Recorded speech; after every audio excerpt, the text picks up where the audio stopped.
Let's see here. Okay, and how about right here? Let me just make sure we're actually live, and it looks like we are. Great.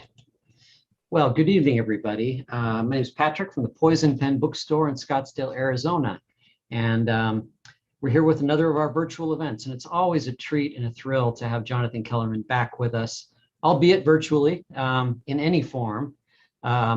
And the brand new book, the new Alex Delaware, is called City of the Dead, and we have not received our copies quite yet, but we should have them very shortly. But I'll go ahead and put a link in the comments field if should you wish to purchase one.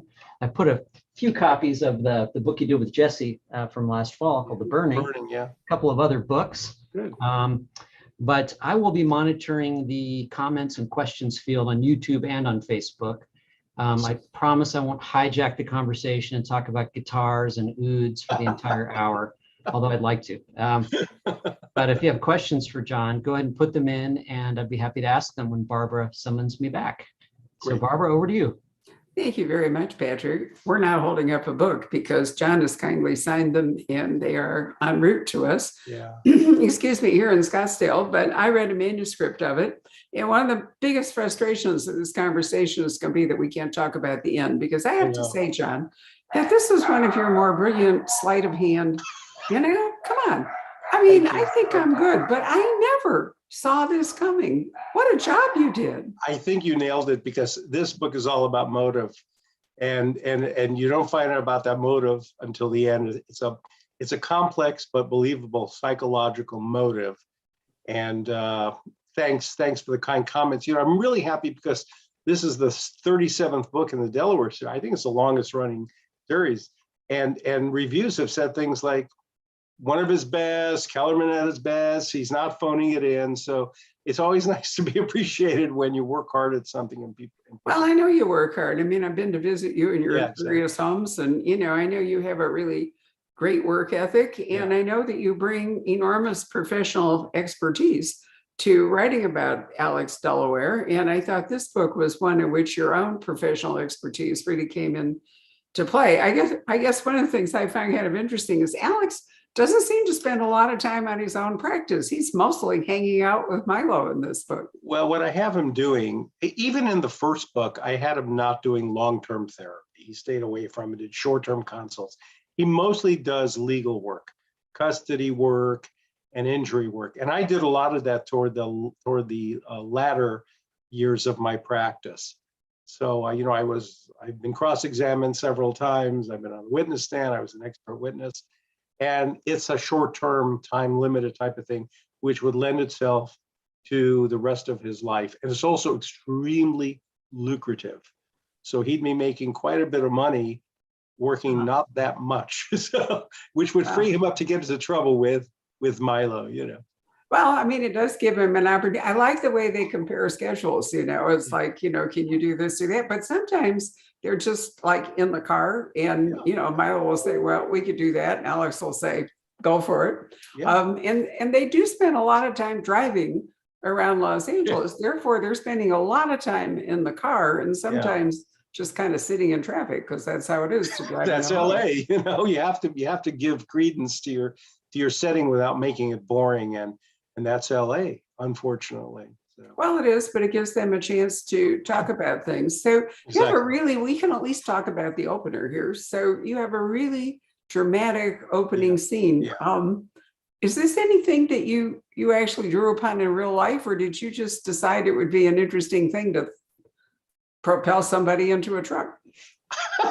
I've always tried to approach things in an oblique manner. Dutch Leonard did it very well, and I've always enjoyed. You think the book's proceeding in a certain way, and that has nothing to do with the book, and it veers off. So I don't know. I just make this stuff up. It has nothing to do with reality at all. Barbara, my work well enough to know that it takes me as long to plan a book as it does to write a book. Yeah.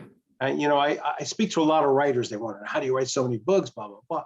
Well, it's all a matter of the planning. It's about a year process for me to write a book, and almost half of that is planning it.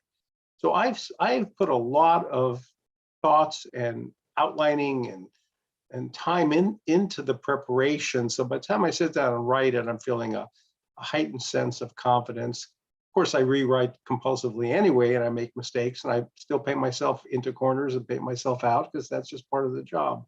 But having the confidence really, really helps. Well, sure it does. And also, as you point out, this is your 37th dance with these guys. So, Yeah. So you know them. I didn't think that you ever let their characters, become boring or cliched, but you're not world building with every book, because much of it is already set up. I mean, Alex has Robin, and you get to have fun with her as a luthier, because that's what I think you actually secretly really want to be. No, it's because Faye did that. Faye built a guitar in 1981. She has a degree in dentistry. She has a lot of good fine motor surgical skills. And she visited this luthier who worked on some of my guitars. He had a loft downtown. And she said, I wonder if I could do that. And she built one guitar. It's in my guitar book. And it is gorgeous. And people who know the other luthiers say, this sounds better than anything he ever built. She built one guitar. So that gave me the idea, because when I started the series, the first book came out in 85, but I started in 1981. It's a long time ago, almost 40 years ago. I wanted to work against stereotype. So any way I could. So I said, how about we have a couple where the male engages in human feelings and emotions, and the female engages with power tools. And I just thought it was an incredibly interesting stereotype shattering approach. And it still is, I think. So I think it is too. And, and I like the fact that she is never ruffled by his time spent investigating, time spent with Milo and all, because she is always so absorbed. She has her own life. Own work. She has her own life. The only conflict that's come up between them has been in the early days, when he wasn't sharing any of that world with her, out of fear of exposing her to the dark side, which of course she could see as patronizing. So they finally worked out an arrangement of how much he tells her, and I think it's worked out very, very well. But you talk about the fact that it's a long-running series, and people say it hasn't gotten stale, and I think it's for a specific reason. A lot of writers get tired of their series character. We know that Chandler just got tired of Marlowe, and he only wrote a half a dozen books with him. Even Lee Child, who's a marvelous writer, he's not writing Reachers anymore. He had enough. Delaware's a little different, even though he's a protagonist. And in some of the books, he's been the protagonist. I have always viewed him as a vehicle for telling a certain type of story. And to some extent, that parallels what a psychotherapist, what a psychologist or a psychiatrist does. If you had come into my office when I was in practice, there was nothing about me there except for diplomas, no pictures of my family, nothing. It was all about the person or the child that I was talking to. And that's what Delaware is. He's someone with insights. He's a smart guy. People bounce things against him. He observes, but it's not really about him. And that enables me to tell almost any story that I want that deals with human emotions. He's just a vehicle. So I think that's the reason that it has remained fresh, and fresh in my mind, because if I'm bored, then my reader's going to be bored. Absolutely true. I forgot to raise a glass to Jonathan, because this is in fact his publication day. I meant to do that last time we were together. We were drinking kosher wine. So here we are. But excellent wine, right? Not Manischewitz. Brilliant stuff from Israel. Indeed, it was. So, but you've got an interesting relationship, a balanced, a very well balanced and very functional relationship, very affectionate, loving relationship between Alex and Robin. But you've also got Milo, who is, who's gay, a gay cop, which in itself, again, is something of a challenge. And he has a really interesting partner. And his relationship, I think, is very interesting. Is that, I'm trying to remember, has the doctor always been in Milo's life throughout the series? Rick Silverman has always been there. He's very different from Milo. You would look at Milo, because the stereotype of gay men, and it's a stereotype, is that they're always meticulous and neat and trim and take care of themselves. Well, that's the people you see and go, oh, he's gay. I have a lot of guys who write into me, or used to write in when I was taking email, and they were saying, I'm just like Milo. Thank you so much for writing about guys like, because there's all kinds of people. People are full of surprises. Rick is a surgeon. He's a little bit on the reserve side. He's not Mr. Warmth. He's a very meticulous guy. And then you got Milo, who's, you know, I won't say slovenly, but he is not appearance conscious at all. And there are guys like that. I kind of thought of Charles Lawton when I was developing him, because he was gay, you know, but he was certainly not what you'd see as the stereotype. Everything about the origins of that series with When the Brobding's was about fighting stereotype. I didn't know I was going to get published, let alone write a series, let alone write a 35-year plus series. So you stick it all into the first book, and then you have to keep doing it. So you develop the characters. But to me, it's like David Mamet said, it's all about the story. Yes, characterization is what people will remember, but that comes through the story. Anything that breaks up the story, I'm not interested in. I like that story to drive forward, to impel the reader to keep going. So well, that's I wasn't sure how you were going to top Serpentine, your book last year, because I thought that was an extraordinary book, but here you are. And so when we open it and we have these two guys driving the moving van, you know, I keep thinking it's going to be about them. And then suddenly there's something that happens and it's not about them. They're almost like your first red herring. Yeah, and it's not even a red herring. It's just like, this is what happens when people get involved when they discover a body. They're basically like the hunters who discover a body, but we don't know that. We think they're involved, and they're interesting guys. You know, I don't believe in minor characters either. I don't believe anyone appears in my books. They have, even if they were there for a paragraph or a page, they have to be interesting. I don't believe in throwaways at all. So well, no, they very much come alive, and you're there with them in the truck. And you know what I envisioned happening was somebody, you know, it was going to be a heist, and there was going to be something in the truck, and it was, you know, these poor guys, one of them will get killed, and you know, it'll all be awful. And then all of a sudden, there's this weird noise, and there they are. What I mean, that is such an interesting way to introduce a body and discover a body. What inspired you to turn this poor man into a projectile? I don't know how I come up with this stuff. You know, as I say, it takes a long time to plan a book.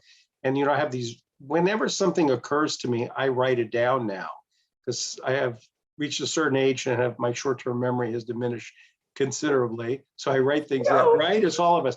In fact, I remember, you know, Sherry Lewis, the puppeteer. Right. So she was a friend of ours, and we'd have dinner with Sherry, and she and her husband, Jeremy Tarcher, and she was writing everything down. She was speaking, and she was probably in her late 60s. She didn't live very long, unfortunately. So I said, I wonder if I'll ever have to do that. Well, I do, and so I have to, because I'll be 73 this summer, and I have to. Poor baby. I know, but it's fine. My mother's 102. She just turned. I know. Jonathan tells me that his mother's the oldest person that he knows, but I am almost surely the second oldest person. No, Barbara, not even close. But anyway, so you know, I just try to write things down. So I have these voluminous files, and with plot lines and ideas. Whenever something occurs to me, I just write it down. Yeah. But I don't know how this stuff happens. I just think those of us who are successful novelists of any sort we just have a brain that works in a certain way. I mean, I'm just very curious, fascinated. I love people. I'm fascinated with them, love to meet new people, never had any sort of social anxiety. I've never experienced it ever in my life, not once. I have a nephew, and I know he's a gregarious guy. And I said, what's it like for you when you meet a new person? He goes, I'm so excited. I said, that's how I feel, you know? So fictional people too, I get to create them and play God, and I get to meet them and develop things. So it's just great fun. I mean, Graham Greene said when a writer turns 60, the only reasons to write are fun and money, hopefully both. So, you know, that's what I'm doing, just concentrating on process, forgetting about the business, forgetting about all the bullshit, and just focusing on writing a good book. And there's a certain purity of that is very enjoyable. You and I have talked about that, you know, that there's no reason for me to send you reviews or, you know, congratulate you or where you are on the bestseller list or anything, because you don't actually even pay attention to it anymore. Do you know when I stopped paying attention to reviews? my second novel. So the first novel, of course, you know, you're so jazzed. People are saying wonderful things about you. And then I got this big packet of reviews on Blood Test, which is a tough book. And one of them says, you know, this is so sensitive. He deals with these topics so wonderfully. It's so, and then the next one says, this is so insensitive. This guy should be ashamed of himself. So I was trained as a scientist, and I said to myself, well, none of this is valid, right? It's just people's opinions. So I'm not going to pay attention to it ever. And since 1986, I have not paid attention to any of that stuff because it's distracting. Now, if I got reviews that consistently said the same thing over and over and over, but it's never that way. Fortunately, I've been kindly treated for the most part. My reviews are almost all good or mostly good. But when someone doesn't like it, it's just their opinion. And as long as a few people have a good opinion, they let me keep doing it, I'm a happy camper. Well, if you were hearing a bell toll in every review that Exactly. was saying Kellerman's passed it, then, Yeah, I think you would pay attention. But I was really, shared, when we had dinner last June or whenever it was, that you had signed up for additional books, so you are, I'm glad to say right at the outset here that Jonathan is going to keep writing. This is not like the prelude to that I'm done announcement. No. Well, I mean, I'll tell you what COVID has done. I've spoken to a lot of people in publishing, and they're telling me so many writers have just frozen. It's been really difficult. People can't write. They're getting depressed. For me, I've written 3 novels. I finished this one. I finished the one coming out in a year. I finished the one coming out in 2 years. And I have 50 pages of the one coming out in 3 years because, I don't travel as much. So Right. I sit down and write. I do my job. And I'm not writing quickly. I'm trying to slow things down. Doesn't seem to change the product to some extent. Now, my son, we have to delay the Clay Edison book because he and his wife just had identical twins. They were trying for a 4th, they got a 4th and a 5th. So Jesse and Garvey have 5 lovely children. He have 2 identical twin boys, Henry Wolf Kellerman and Abram Franz Kellerman. They already sound like German professors, and they're really cute. But Jesse is busy, needless to say. So we've done about a third of that book, and it'll come out when it comes out. But It'll come out when it comes out. Yeah, Sure. the Delawares are done. I mean, they're basically finished and accepted and paid for, and just move on to another one. So I have a few more. And as long as, look, publishing is not what it used to be on so many levels, but I'm still having fun, still enjoying it. And as long as I'm having fun and people are enjoying the books, I don't want to be a pathetic has-been, but I'd like to think I'm still a young guy. So. Well, I'll tell you what, I'll make a deal with you. Yeah, I will tell you if I think you're past it. I actually had that conversation when Patrick and his colleague Bill, I've started giving the bookstore to them. So we did a formal, business appraisal and handed over 10% each. And I said to Bill, and he was just sort of white-faced when I said this, but I said, Bill, part of the deal is that you're going to have to tell me if I'm past it, because it's really unlikely I'm going to retire voluntarily. But one of the troubles with aging, if dementia or something creeps over you, is you don't necessarily recognize it. So I somehow think you're going to be also doing this for a long time. Well, we'll see. Nobody can predict it. But I mean, I think it's important that you have somebody you can trust who says to you, maybe it's time to stop. It really, because it's hard to judge that for yourself. And I mean, one of your standards might be, I'm just not having fun anymore. And that might be enough. Yeah. And people have different approaches. The shelf lives. There are people who want to write one book. I will write as many as people want to read, and I think I've written close to 60 books at this point. Yeah. And I can't believe it myself. I never thought that was going to happen, but I don't even think about writing a book.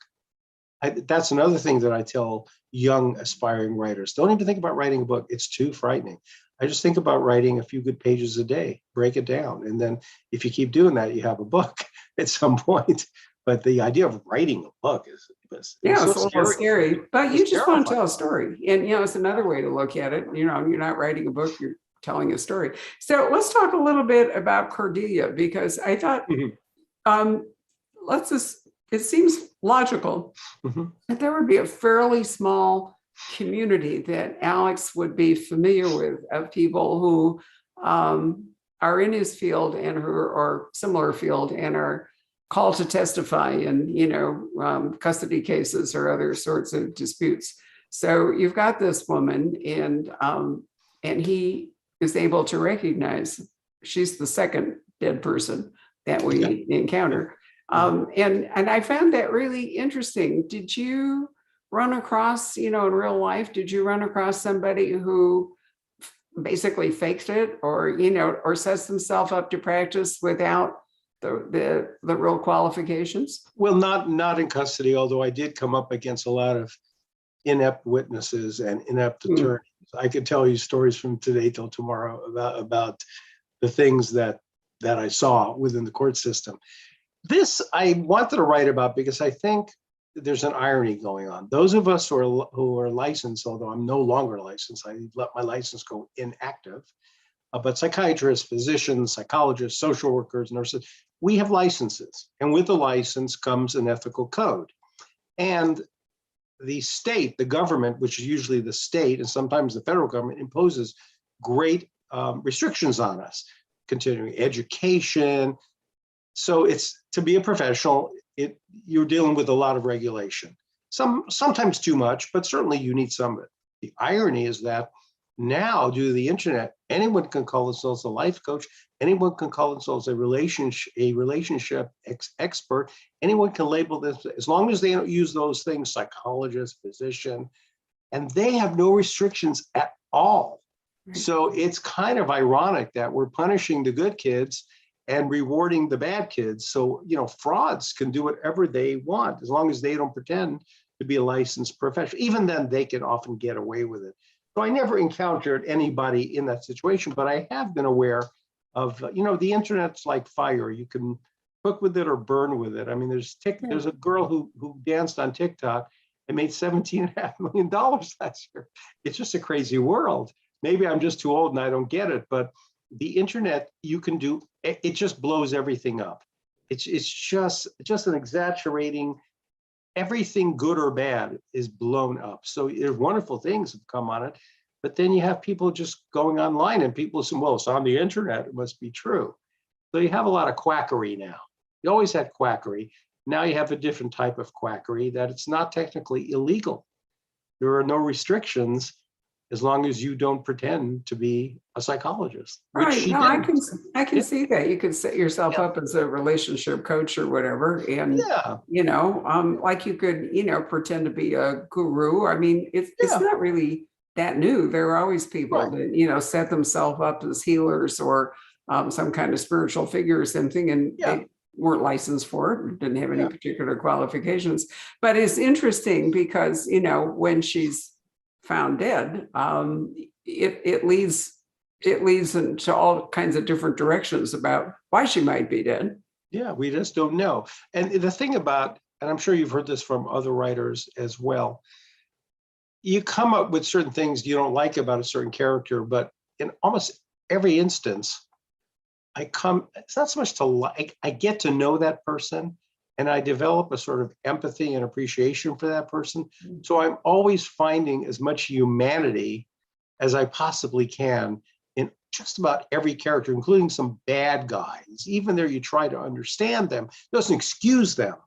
The problem with certain points of view is they think that you can understand somebody, you'll excuse them. No, you don't excuse them, but you do understand them.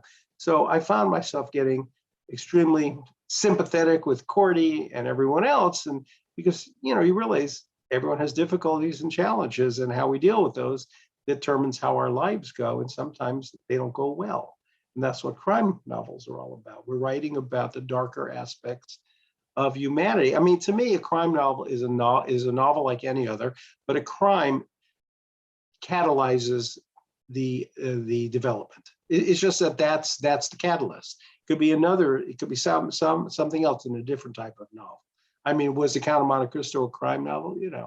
Genres are not that important. These are about people and they're doing interesting things. They are doing interesting things. So one of the first problems then that Milo has is he's got this dead young man and nobody has any idea who he is. Yeah. And now we have, Cordy who's dead and there's some question about who she is. So it seems to me it's interesting to wind up with two victims at the outset, and you don't know for sure who they are. Well, every detective will tell you that the first thing they want to do is identify the victim. You cannot solve a crime unless you've identified the victim. But I'm dealing with two levels of identification of victim. We're dealing with the literal identification, the name, the statistics, and then we're dealing with the psychological identification of that victim, understanding who that victim is. Not just, I don't think most homicide cops get into that level. They want to identify the victim, so they know who did the victim talk to, who did they hang out with, who were their friends, because they're always working outward. They have kind of a playbook, and the playbook always says you start with the people the victim knows, and if that doesn't work, you work your way out. It works on a statistical level because most people are murdered by people that they know and know well. But of course, being a novelist, I always like to write about the exceptions rather than the rule. In fact, someone asked me years ago, what's the difference when you were a psychologist from being a novelist? And I said, well, as a psychologist, you try to develop rules of human behavior.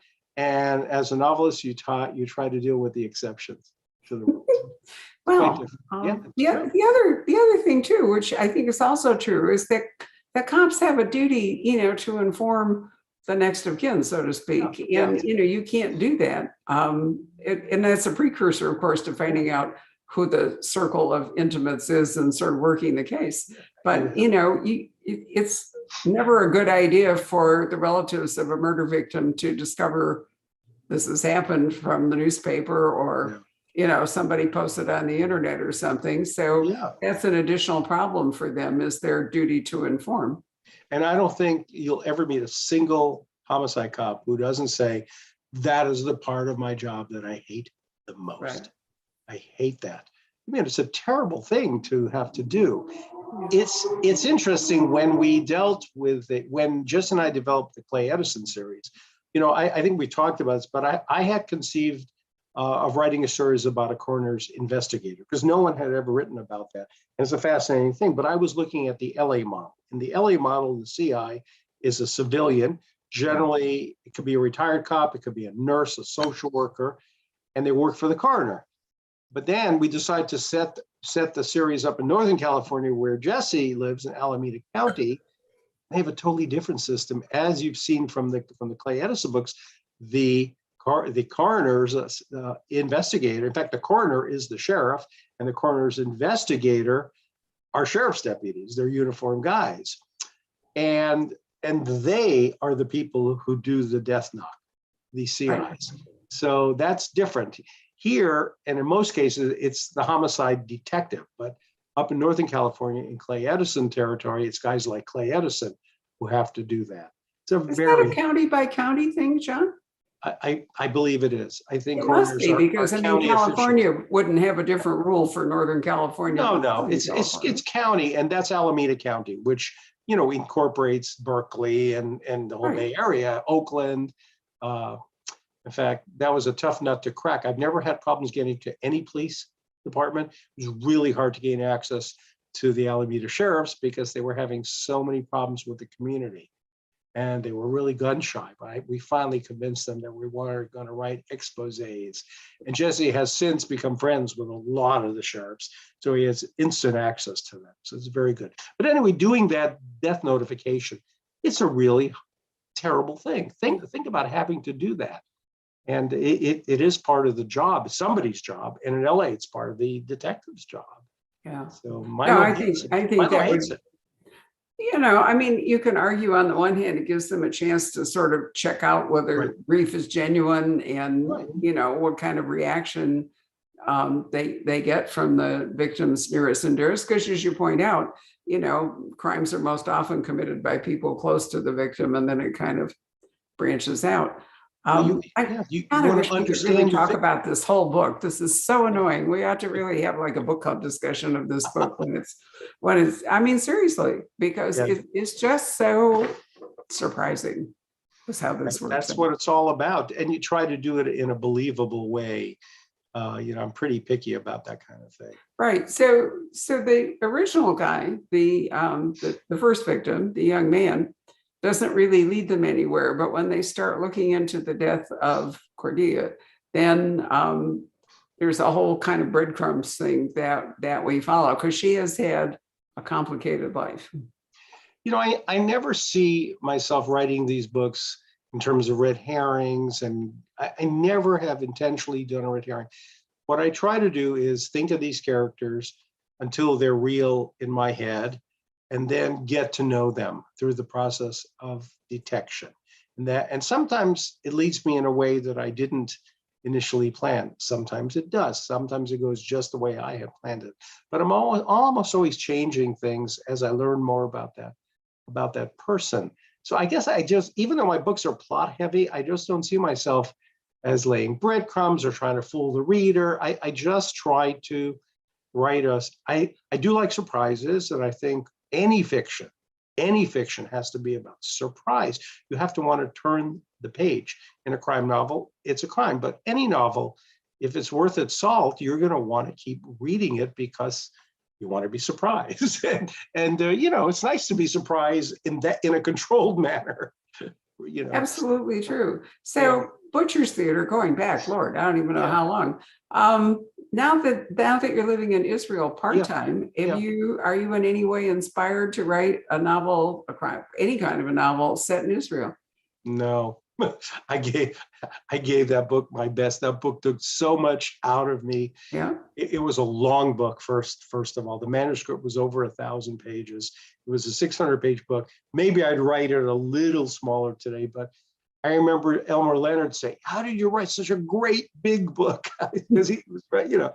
I said, I didn't intend to, trust me. But I just decided that was going to be my one shot dealing with that. And I'm just going to concentrate on Delaware's because, as I say, he's a vehicle for a certain type of story and the kind of story that I like to tell. You know, it's interesting. I was trying to, you know, I struggled to get published. I was a failed writer, so I figured out, write what you know. And by that time, I had accrued sufficient life experience as a psychologist.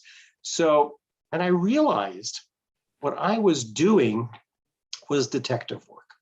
I was doing detective work. Right. Think about it from my perspective, whether it be at the hospital, but anytime a new patient would come in, a child generally, because I was dealing with kids or teenagers, presenting a problem, you know, it's not like in medicine where the same symptom, you know, if you have a rash, it's a few things, but you get the same symptom, it can be due to 100 different things or combinations. So the key was trying to put together what was going on with this person in a pretty rapid manner. So you want to treat it as quickly as possible. And I realized I was doing that. So I thought that a psychologist lent itself very, very well to the crime novel.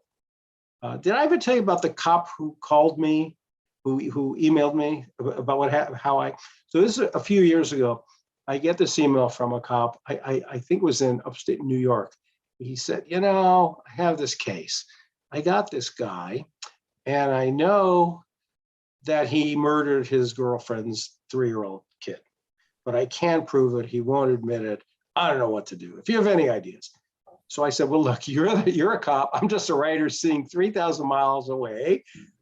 But if I were you, if there's any approach, I said, don't yell at this guy. The more you threaten him, the worse it's going to be. It's like Chinese finger puzzle. You know, the tighter it gets, the harder it gets. I said, the only thing I can think of is try to get him to dissociate from it and try to get him to talk about it in a dissociative way. And I said, try to get him to talk about it in a theoretical way, as if someone else did it, so he can distance himself. He says, oh, okay, yeah, sounds like Columbo flick, you know.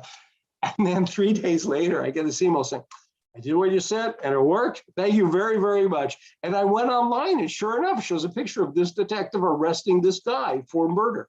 So I helped solve a crime long distance. I was very proud of myself. I love that. Detective author. Isn't that great? Isn't that great?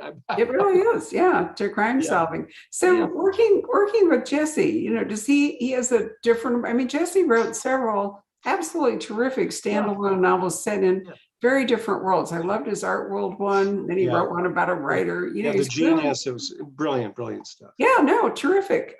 So is Jesse's, you know, you obviously haven't killed each other yet. So I'm assuming that you're managing, but is Jesse's approach to writing the novel different than yours? It must be. In some ways it's similar, in some ways it's different, and it's been very interesting. Not only have we killed each other, but honestly, we have not exchanged one hostile syllable. It has been a love fest all the way through. Jesse and I were very close. Of course, then he went through adolescence, and Faye would say, "Oh, the two of you, these alpha males, you know, it's so loud when you guys are yelling at each other." But basically, we've always gotten along extremely well. He was my only son. He was my first child. I spent a lot of time with him. I just love him to death, and I think he's the smartest person I've ever met. So he's a very impressive guy. Not only is he really smart, but he can deadlift 600 pounds. So he's a physical monster too. So I love him. He's great. So working together with him has been a very harmonious thing. I had written with a partner in college for 4 years as a cartoonist, you know, working together, doing columns, and then Faye and I wrote a few novellas, and that worked out fine. I think I'm pretty easy to work with. I had a staff of 12 people at Children's Hospital, and 3 psychologists, and they're all my friends. You know, 40 years later, all 3 are very good friends. So I think I'm pretty good working with people. I don't like to control anybody. I like people to do their job. I'm pretty meticulous, but I thought I was a perfectionist till I started working with Jess. Oh my God, it's a different level of perfectionism. I'm willing to do an outline and everything, but then at some point I will wing it, you know, I will just, and he wants to know everything. He has copious notes. He has flow charts. I mean, he's so meticulous. And I think it's great. You know, in that way, we have a different style, but both of us outline. And the interesting thing is when we get together, and we do a lot of talking about the books because there's 2 of us, when we get together, it's this wonderful thing happens, which I've experienced with other writing partners, mostly writing comedy. Comedy seems to really blossom in a collaborative setting. Jesse's background was in theater. He was a director, he was a playwright, he was an actor. When we get together and we discuss the plot, it's just so much fun, and it's the greater than the sum of the parts. Definitely, it's stuff neither of us would have thought of. It comes from that cross-pollination. You know, when we did the first Golem book, I don't know if I told you, but I sent it to Stephen King, who was very, very supportive. And he said, this took my breath away. He says, I know Jesse's voice. I know your voice. You guys have created a new voice. And that's what it is. It's neither him, it's neither me, nor me, but it's been wonderful.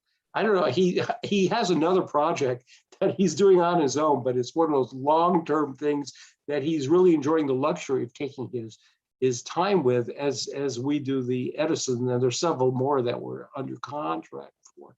Now, of course, he and his wife are home with 5 children, including 2 newborns. So it's pretty. It'll be a while. Yeah, I understand that. They're not overwhelmed. I got to say, they're doing a great job. They actually had the wherewithal. We flew up to their daughter's birthday party. They have 1 daughter and 4 sons. The poor girl, she's right in the middle, and she's the CMO of the family, chief managing officer. She's 6 and very, very smart. And so they managed to throw a lovely birthday party outdoors for all her friends with these 2 newborns. And my daughter-in-law also has a book coming out with Atria. It's a business book, a nonfiction book. She's an MD, but she's a big executive in a big healthcare corporation. So, you know, they're really exceptional people, both of them. And I mean, and her name is Gabriella. Her nickname is Gavri. Gavri carried around 12 pounds of baby. I mean, you know, that's pretty good.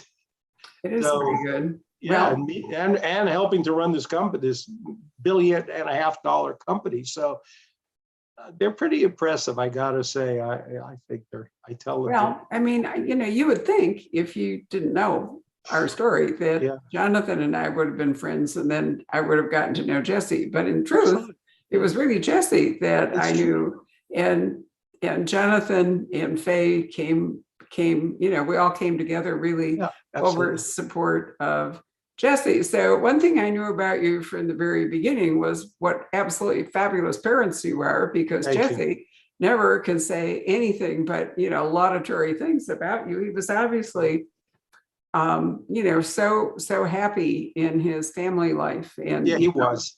Except with adolescence, I have wonderful kids. Adolescents, I was ready to ship them all out on our Arctic ice floe.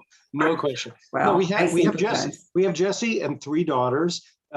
Rachel and Ilana, the 2 middle daughters, are both PhDs in psychology, very prominent psychologists. And Lizzie, Elisa, is a published writer working on a novel, and she's almost 30, and she's the youngest.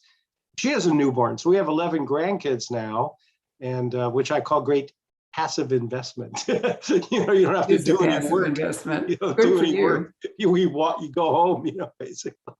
Rob and I decided to become new parents in August. And, it's really an interesting thing because we lost our older dog and we got lonely with just the one. Yeah. So we met a Cavapoo, believe it or not, on the bus from the rental car place to the Denver airport. We fell in love with this little dog sitting across from us. He was so cute. And his mom said he was a Cavapoo. So when we got home, I said to Rob, we should really look at Cavapoos because they're so adorable. So Rob found an ad from a woman who lives here, and this adorable little boy with his little white face and the whole thing. And so he called her and she said she would bring him up. And she said, we don't let our puppies go unless we come up and examine the home. We want to make sure it's all going to be good. Well, that was her ostensible reason, but what she actually did was she showed up with 2 of them. She showed up with a little boy, and then she showed up with this little girl who was the last of the litter. And, what do you do when you see the 2 of them and you think, you can't separate what will happen to the little girl? Exactly. She's left all alone, whatever. So we became parents of 2. But the interesting part was when she left, she said to us very seriously, she said, I had to recently, she said, there was a couple in Sun City that wanted to adopt one of the puppies. And she said, I had to turn them down because they're too old. And I worried about the dog. And so I let that go. But good for you. You see, I paid told for the you dogs as she was leaving. I said to her, how old do you think I am? Yeah. And she, kind of looked at me, and I told her. And I said, but don't worry, I said, because we already have a plan in place. The dogs have a place to go and a trust fund to look after them. There you go. It really doesn't matter how old we are. I'll tell you, the animals, you've met our little Colette, and animals have always been really important to us. If people don't like animals, I don't want to deal with them.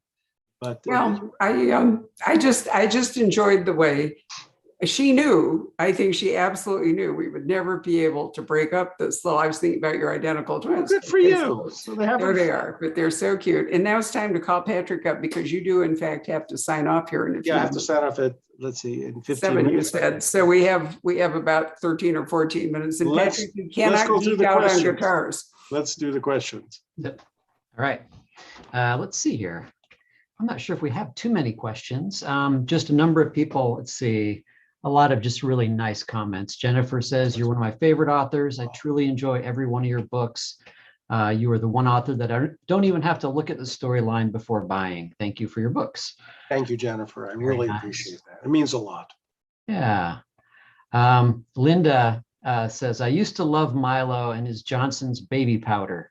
Did he join the class action suit against Johnson & Johnson? I don't remember Johnson's baby powder, but if you say so. Milo doesn't sue people. He's too busy catching bad guys. Wanda says, my favorite modern day American author. Your books never disappoint. Thank you. Hi from Australia. People are tuning in from, and then to counterbalance that, hello from Redondo Beach. There you go. Bud Johnson. Any other questions? Okay, here we go. With the changes through the last couple of years, do you find that you need inspiration at times?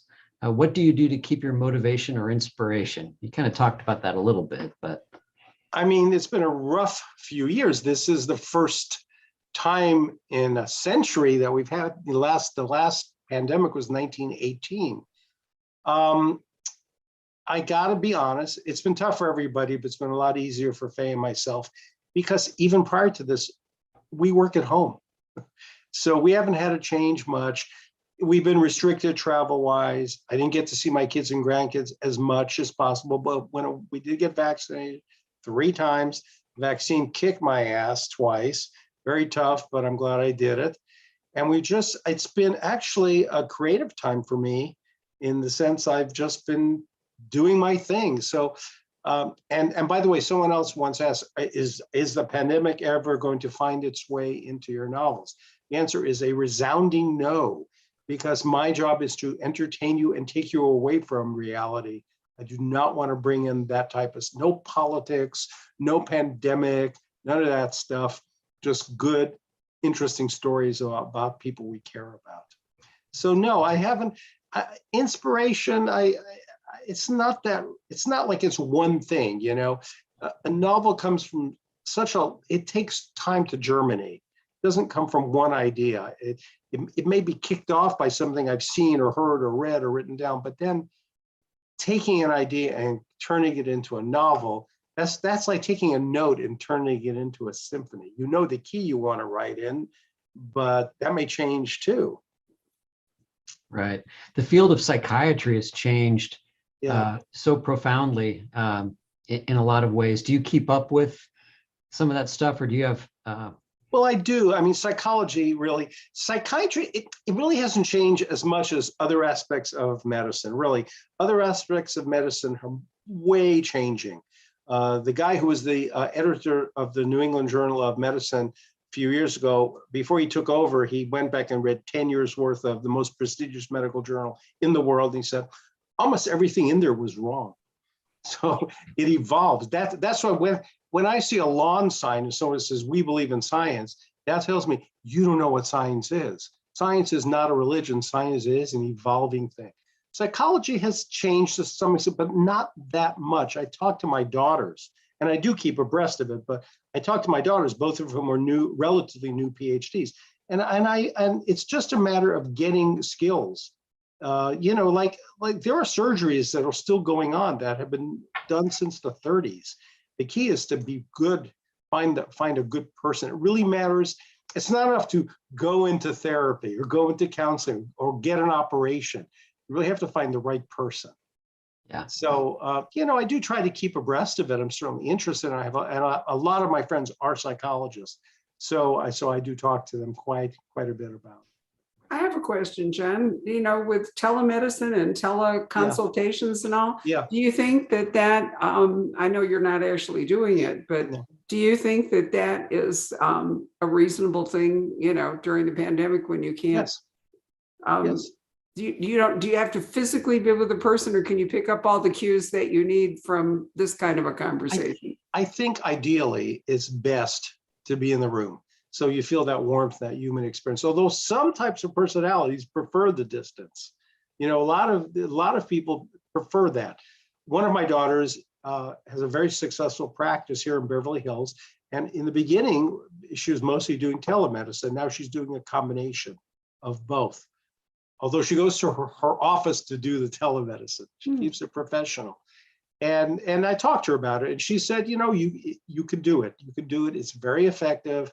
And sometimes can be more effective because it's easier for people. They don't have to travel, and you can appointments. So how long that will, I think it'll be an enduring part of healthcare to some extent, but I would prefer, if I was seeing a therapist, to be in a room with that person.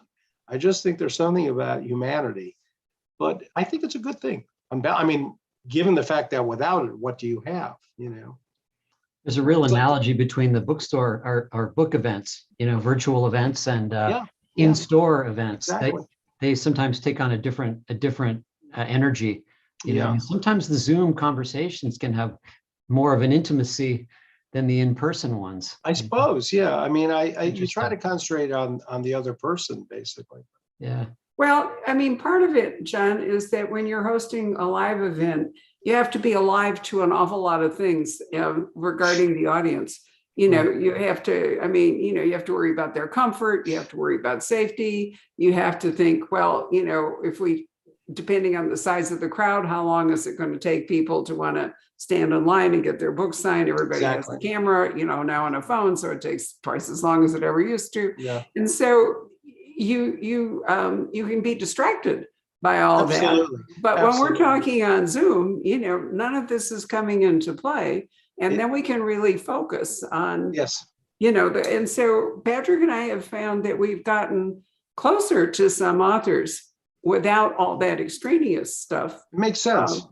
It's much yeah. more, it's very efficient because you can concentrate on just doing it and not But be as you distracted. point out, you do miss the people in the room, and you Yeah. miss the The energy. yeah, you really miss the energy. And so we videoed all of our events that were live anyway. Yeah, And I will continue to do that. Patrick actually now has set up a real kind of little studio. So we're a little more professional with better microphones and and the whole bit. But what we have found, the downside of it is that in the live events we've done, we've had a fairly small audience, and we think that people are really very happy to be home watching it yeah. and Well, ordering their books. So I don't know if we have, in a way, kind of decimated the ranks. I think we'll have to wait. I think we'll have to wait a while before the dust settles when this thing is finally over. In the sense, I mean, it may always be around, but when the pandemic's over, people have normal lives. It'll take more than a year. Some people can continue to wear a mask while they're driving their car by themselves, no matter what, because their anxiety level is so high. But we'll see. It's just interesting to me. It's just an interesting phenomenon to see how people have reacted. Well, it is interesting, and since it's actually accelerated business, we can afford to take a more clinical look at how it will all develop than if we'd cratered as a consequence of it. So that part's really good. Patrick, is there anything you want to ask John other than about his guitars? Man. Any other questions out there? Let's see. Just happy to answer. I got about 5-6 more minutes. Yeah, this is and I got to run too. Yeah. This is a good insight. Linda says with Zoom, everyone is in the front row. You can make comments you might not be able to do in public. And then she says, I do, however, value in-person visits. Yeah, there are pluses and minuses to both. Absolutely. Yeah. But we are, because we are the most efficient and intelligent animal, we are adapting. We are evolving. And that's what it is to be human.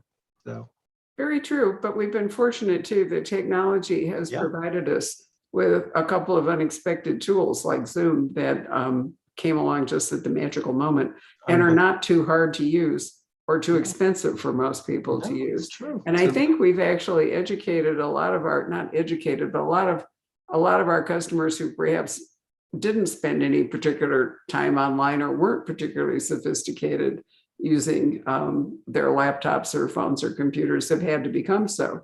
And so that, that's made them more willing to engage this way than before. So, I'm sure we will be continuing to do it and hopefully go back to live and have a combination. Absolutely. So since Faye is not in the room, are we looking for a book from Faye anytime soon? I think Faye has a book in the summer coming out called The Hunt, and it's her masterpiece. And you notice I say I think, because even though Faye and I have been married nearly 50 years and we're best friends, we love each other, we have really kept our careers separate.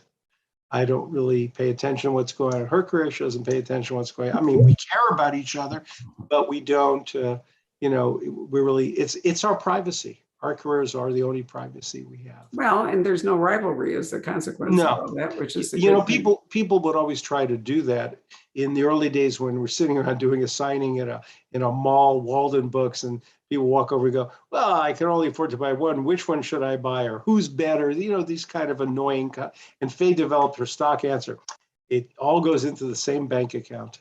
Well, I will be in touch with Faye because it'll be a pleasure to talk to her. In the summer, I think it's in the summer, I'm pretty sure. Right. All right. Well, we will check. Well, Jonathan, as always, it's been a real pleasure. Let me salute you again on publication day. City of the Dead, the 37th, Alex Delaware. Yeah. We are not holding up our autographed copy, but we know for sure they'll probably be in tomorrow, actually. Let me know. Okay. Don't fail to order one because I'm telling you, it is a really terrific and surprising book. Thank you so love much. it. And thank you to all the fans I can't see. I wouldn't be able to do this without you. And I love you and I appreciate you. Thank you, Take care, John. Barbara. Good Thanks night. so much, Good John. night, everybody. Thanks for joining.